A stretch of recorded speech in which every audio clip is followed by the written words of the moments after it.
Сәлем баршаңызға, қалайсыздар? Freedom приложениесі арқылы қалай заказ беремін деген сұрақтар көбейіп кетті. Жалпы Freedom приложениесі бар ма сізде? Бар болса, мен мына жерге тоже сурет қойып қоямын. Ішінде қай нені басу керек екен, соны басасыздар. Сосын ары қарай адрестеріңізді толық жазасыздар.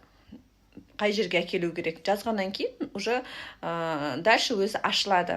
Сосын өнімдерді таңдайсыздар, сізге не қажет үйіңізге, соның барлығын таңдап болғаннан кейін промокодты басында жазуға болады, немесе соңында тоже соңында сұрауы мүмкін, жазасыз. Сол кезде мен қойған промокодта міндетті түрде скрин жасап алыңыз.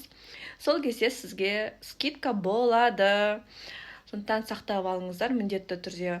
Бір промокод бір телефонға. Мысалы, өзіңіз заказ бересіз, сосын жолдасыңыз, сосын үйде кімнің телефоны бар, соның телефон арқылы сол промокодты қолдануға болады.